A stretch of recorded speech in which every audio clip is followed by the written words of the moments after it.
Hello crafty friends, it's Jess from jesscrafts.com, and today I'm here with another Doodlebug Design 6x6 paper pad tutorial. This one's going to be a little different for a variety of reasons, but this is the Candy Carnival paper pad. I believe this came out in 2019, and they kind of tend to release them close to the holiday, so I didn't use this the year it came out, but I liked a lot of the cutesy images of the paper pad. However, once I got it, I saw that there was a lot that I felt like I would have difficulty using. So like these little tiny squares, to me, are just too small to use on their own as sort of an embellishment on the card or like a focal point on a card. And sometimes I've used like groups of them, but then it was kind of mixed in terms of whether they went together nicely or made sense together. And also, if you noticed at the very top of my pad, they kind of got cut off a little bit. There was a slight printing imperfection in the pad that I got. Also, in the sort of more typical cut aparts, here are the ones that are about 1.5 by 2. They have some sayings that just aren't really working for cards for me. Like it says carving pumpkins, which is meant for scrapbooking, or even some of the ones that say I love you more than candy corn. It's just not super relevant for the type of crafting I do in terms of donating cards. But I did buy the coordinating stamp set and decided that I would stamp and color a bunch of the images. I also went back to the birthday stamp set that I had recently used in the birthday pad, and I colored some images from that because I felt like not everyone needs a ton of Halloween cards. But if I could show you how this paper pad could be used for something outside of Halloween, that might be really helpful. So I'm actually going to make 10 birthday cards and 19 Halloween cards of my 29. I first started with these square, I guess like burst patterns, and it's one sheet of paper, but it cuts out into 4 different colored burst patterns. And then I decided I would make 2 of them birthday and 2 of them Halloween. I chose the orange and black because I felt like those were a little bit less birthday-ish. And when I colored my images from the birthday stamp set, I tried to stick mostly to the blue and green because I thought that of the colors in the paper pad, those would be the most relevant. So I think there's actually a lot of papers in this paper pad that don't have to be Halloween.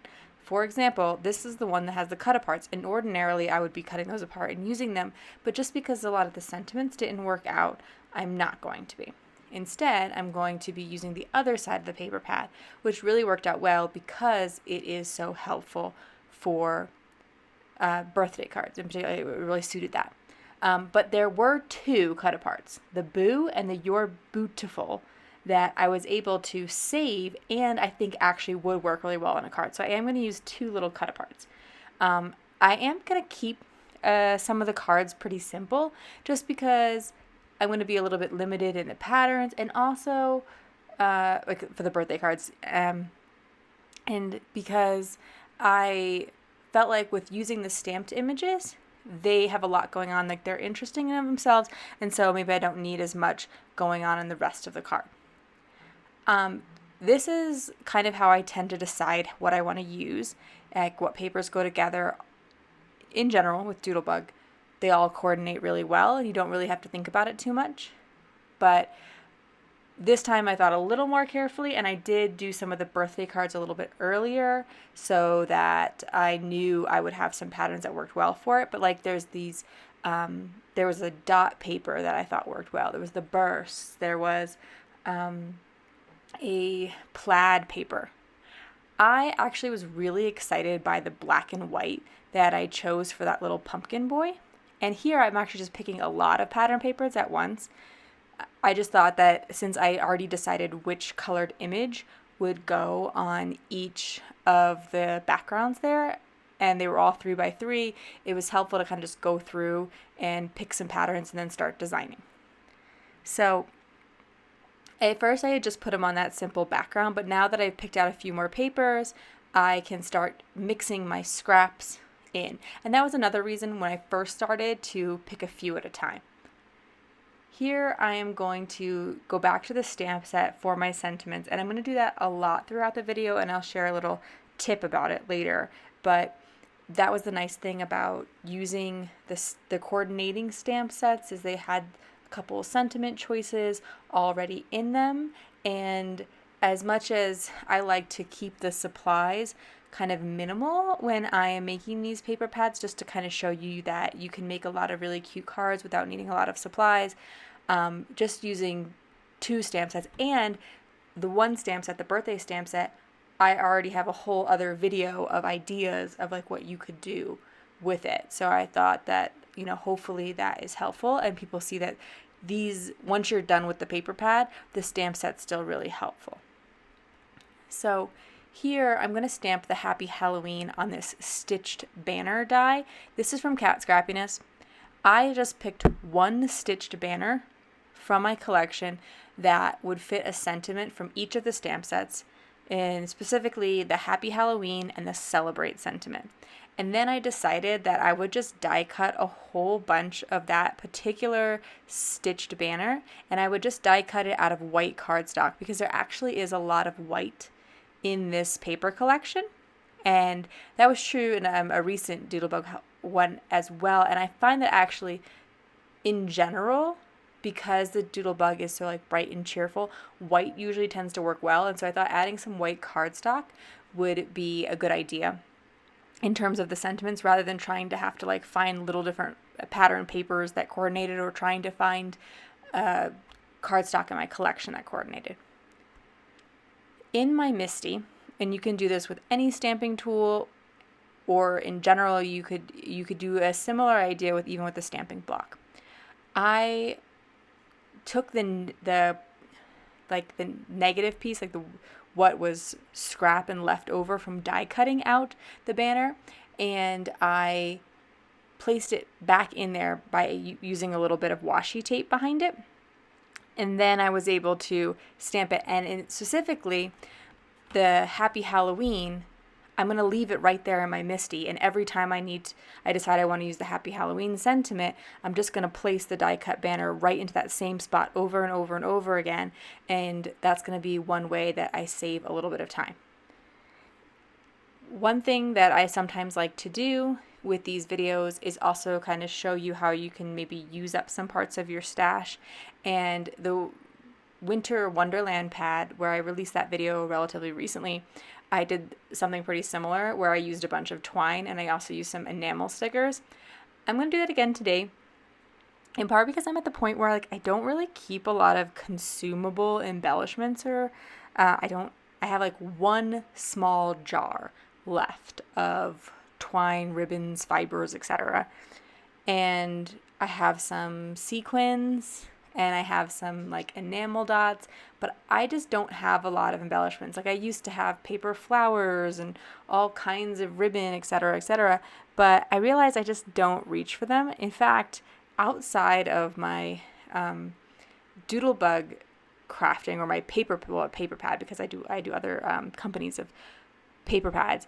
Outside of that, I actually tend to focus more on stamping and use them as the embellishments, so I just don't keep a lot on hand. So once I had picked out the cut-aparts that I did want to use, I decided that I would focus on them next rather than continuing with the stamped images. I'm not going to be describing every single card. I will be trying to show you me cutting the different elements so that it helps. But if you want to know specifically what size every piece of paper I use is, on my blog, there'll be a coordinating blog post, and I will actually go through and show you a picture of a card and all of the measurements for recreating that card, if you would so desire to do that. I am making 2 of almost every card. There's actually only 1 card in the whole 29 that I don't make 2 of. And I also am, if you are interested, because I mentioned briefly that I donate a lot of my cards, if you are interested in more about that, I will link you to my card drive resources page, which shares places you can donate cards, and it shares jokes that you can put on the inside of cards. So specifically, I have Halloween jokes. So if you made a bunch of Halloween cards and you wanted to donate them, but you weren't sure what to write inside, you could print off some of the jokes to share. And that works well if you want to send them to some kids that you know or for donating. So I encourage you, even if you're not one to donate your cards, you might still find those resources helpful. And you could even handwrite out some of the jokes or just look up jokes that's like, if you're never sure what to put inside cards, but you do want to just send someone a little bit of encouragement, that can be a fun kind of cheesy thing to do. So in the end, I'm not actually like a big fan of this particular card that I'm working on right here. I think that the blue panel is like way too big for the small little cut apart, and I tried to add in some of the orange or like put a little bit more on the panel by adding this orange twine or string to it. This orange string is actually the string that you get when you order from Newton's Nook Designs. They usually use orange or like a orange and white twine. And so, like I said, I don't really have a lot of fibers, but what I do have is usually just things that come off of packaging that I'm like, well, you could use this, and I feel bad throwing it out. So sometimes I, collect it and I can donate it to our local creative reuse center. But other times I just such a small amount, I see if I can use it when I'm using up a paper pad or something like that. So next up, I kind of liked the pumpkin for the pink You're Beautiful cut apart, but I actually felt like they were like really busy on top of each other, so I thought I needed a layer in between. I wound up cutting this purple cardstock, or the pattern paper, and it's a really subtle pattern. Like it's dark purple, and there's a lighter purple of like clouds and moons and bats and stuff.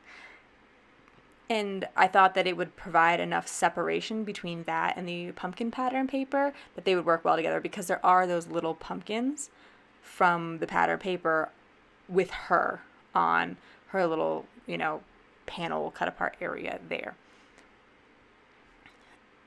In this video, I will be using some like bigger card panels and some smaller ones. So every card is going to be an A2 size card. And a lot of times I'm going to cut the like big panel to 4 by 5 1/4, but there's going to be other times where I go a little bit smaller. And I've talked about this a few times recently, but when you're going to leave a substantial amount of your card base showing, I do think it can be quite helpful to, or look a little better if you use a really nice thick cardstock. And I'm going to try to remember, because I forgot last time, to link the cardstock that I've been using recently that you can get online.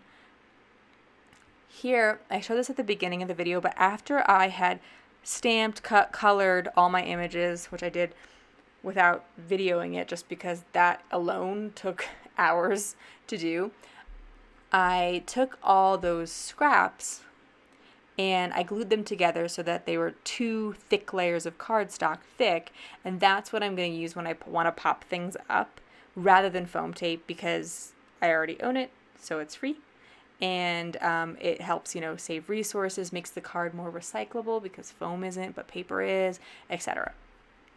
So that little green panel that's behind him that I actually really like, because I think it's helping him pop a lot more, whereas if he was just in the plain purple, I think that he wouldn't draw your eye as much.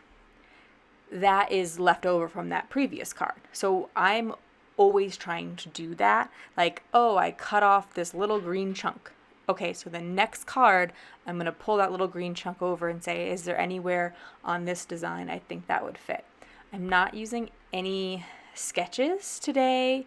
I didn't even look in my book of sketches. I will link you to the MFT sketches if you're more comfortable, like if you enjoy using sketches with your paper pads. That might be a way, maybe you like a few of the cards that I did, but you want some other ideas. I will link that just because I think it's helpful, and I do often use it, but just a heads up that I did not use any sketches today. This is the purple paper that I just cut those 3 by 3 squares out of. this is the other 3x6 chunk that's left, so I'm trying to use it. Or this is the blue strip that's left over from that Boo panel card. So I'm not making a pile of scraps. I'm constantly going to it and seeing what I can use. I felt like while the stars and the orange were both okay for birthdays, and I think if you are watching this, it's Halloween paper. It looks pretty Halloween-like, but if you didn't, if you didn't watch it in context, and if you just saw the card, I think it would look a lot less Halloween-y. I felt like adding that blue made the boys feel a little bit more grounded and made them pop a bit more. And so here's where I have that celebrate word in one of the sort of empty spaces that was left from die cutting, and I have the Happy Halloween in another, and I'm leaving them in the Misty so that, again, every time I want a sentiment, I don't have to break out the Misty and line everything up and blah, blah, blah. It's just sitting off to the side, ready to go. And I die cut ahead of time a bunch of white banners. I didn't stamp a bunch because I was like, well, I don't know if I'm going to use 10 Happy Halloweens or 15 or 5 or who knows. But if I just stamped the white, or if I just die cut the white cardstock, I could use it for either sentiment. And if I don't use it on this project, they'll still be left over. If I don't do a 4 by 5 1/4, I usually do 3.5 by 4 3/4, and it leaves this nice thick border around it. One of the reasons I chose to do that with this particular card is I actually find that background paper that has the Ferris wheel and the candy cart and all that really busy. And I was having a hard time using it because I just felt like it was so overwhelming. So by cutting it a bit smaller and then adding that big orange strip down the center, I feel like I really brought it down a bunch. So I'm now going back to the birthday cards because I used up at this point, I believe I used all the little boys that I colored, but I still had the piñatas. And I was kind of thinking that this pink paper would be great. And it has this sort of candy motif on the back, which is Halloween-like in the sense that it has candy corn in it, and some of the colors, sort of the oranginess, does say a little Halloween, but really other than the candy corn, it's not very Halloween paper, and you can eat candy corn any time of year. So I actually am going to use it on the birthday card later, but at first I was kind of trying to avoid it.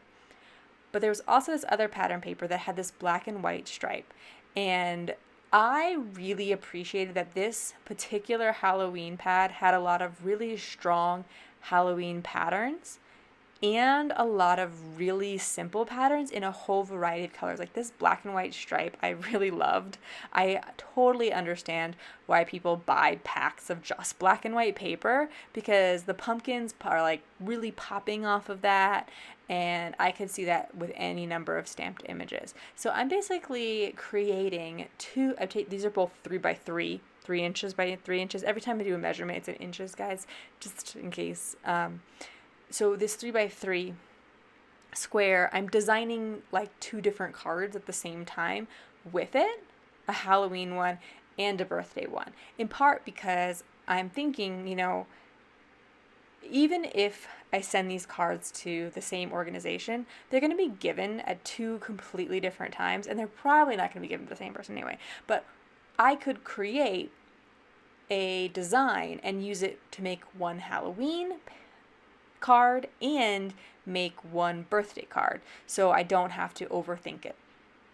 So this admit one little ticket paper was, I liked it, and I thought, oh, it could be used. I really liked the sort of, not rainbow because they're not in rainbow order, or, well, they kind of are, but they don't have it has pink instead of red.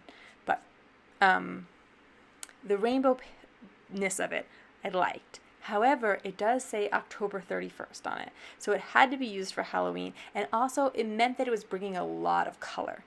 And ultimately, for that pumpkin card, because I really liked that black and white, I decided to not add so much color, and I actually went with just a simple strip. These are the scraps that are created when I make those really big 4 by 5 1/4 pieces, you get this little strip that's 3/4 by 4. So I'll use that size a lot and always trying to think of ideas. And here I'm actually going to use a whole bunch of them, which is great because when I get to the end of this video, one of the reasons I only have one unique one-off card is because I have really used my scraps throughout. But this is also going to be a pretty simple card. There's going to be a lot of white space. It's just these 3 strip scraps and this 3 by 3 square. However, with it having that stamped colored image that has that detail in it, it doesn't feel like, it's just a scrap card, even though in some ways it kind of is.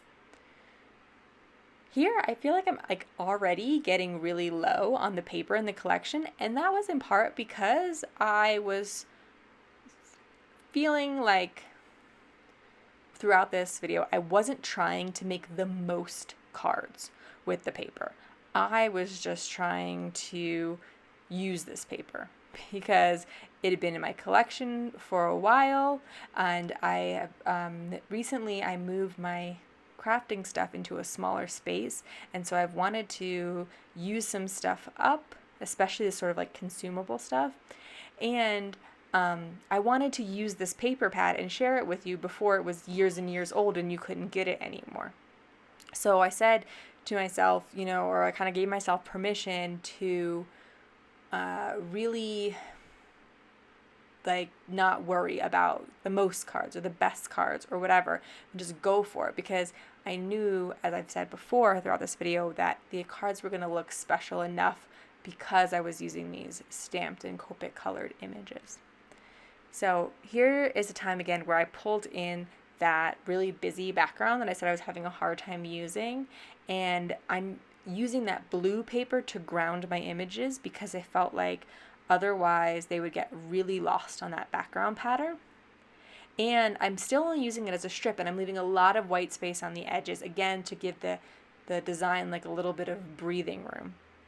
If you are one to like a little bit more layering or detail, I would say maybe pull in some solid cardstock, like some solid orange, blue, pink. Really, most colors are in this collection, which is, again, one of the reasons I like it, but I think the main colors are probably black, white, orange, and purple, and then there's like bits of green and blue, and not a lot of yellow, but it's in there. So I, again, wanting to use up some of these bits of fiber and thread or whatever you call it, I thought a fun idea might be to have the spiders hanging from them. And I'm actually, now that I've thought of the idea, I'm going to use it on another card. And when I go to use the piñata in a second, rather than earlier, I drew in like a little line to make it look like the piñata was hanging. I was like, why didn't I just use a little bit of string? And in the case of the piñata or the spider later, you can actually use a really small amount. So if you're the kind of person who keeps like teeny tiny bits of fibers and such, I think that would be a fun way. You could come up with maybe a design where you're using a bunch of little spiders, and you could hang a whole bunch on a card and use up lots of little scraps that way. So I still had 2 piñatas, and I was like, I don't really want to do another like piñata on a pink background, but there wasn't really anything else left that really went well with it. It just really popped off of that pink paper. I thought about trying to use it with the black and white instead and kind of mixing it up, but it just didn't look as good, and I was super into the black and white for Halloween. And so I decided that I would go for it and just use the pink again, and here's where I'm going to use that little scrap of purple to hang the piñata from. And I decided that even though there was candy corn, that I was going to use that background paper on a birthday card. And as I was doing that, I was also thinking, there's people whose birthdays are close to Halloween, so even if someone kind of felt like, this is kind of like a Halloween-y birthday card, that was really fine, because in fact my birthday is close to Halloween, and I used to have birthday parties that were basically also Halloween parties, and like my friends would dress up and we would do Halloween themed things, and I love Halloween, and probably because of that. We used to always have so much fun, and I would always have kind of a Halloween / birthday party every year. So if some of these are feeling a little Halloweeny, just kind of keep that in mind. You know, some people don't like when you use the holiday that's around their birthday on their card or something like that, and other people like me are obsessed with that holiday because it was just like a fun part for us. So anyway, here I didn't want to stamp the celebrate on a banner. I didn't want to stamp the celebrate. I wanted to use the happy birthday because I wanted it to be a little bit bigger, and also just so that it was a tiny bit different than the last time that I did this, because I did use the celebrate banner last time. So I was like, I made myself feel better by like mixing up the sentiment. I know that's pretty silly because, again, the same person isn't going to receive this card, but I did think that that little twine instead of the line was a nice touch and made the card feel a little bit more special. That little like black scrap with the little bursts, that is the last bit of that cut apart paper. So I was happy again that I was really using up even all these little like tiny bits throughout, so that when I get to the end there's not much left. Loving the black and white. Loving that it goes, the spiders on the back are so subtle, but there actually is tiny bits of color around their eyes. And I'm going to basically be making the same design I just did. And so this is kind of like earlier I made the piñata and the pumpkin card, and they were somewhat similar in that they were both very simple cards and they used a similar size scrap. It's going to be kind of the same thing here. I'm going to have the spider hanging and from a string, just like I did the piñata, and I'm going to have basically the same layout, except for that I think I have a different size scrap that I use behind the black and white stripe. Here though, it's very black and white, except for, like I said, the spiders have a little bit of color around their eyes, but I wanted to pull in the orange pumpkin because I'm also trying to make sure that I use all of the images that I colored.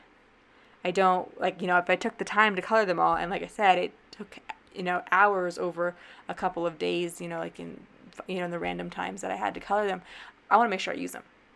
And they make the cards special. And like maybe one little spider colored feels really small on the card, but when you make this group of 3, it feels like a cute little scene. So I'm going to put the orange string there. I'm going to stamp Happy Halloween. I'm going to pull in the orange with the string, the pumpkin, and then I used a strip of pumpkin paper behind it.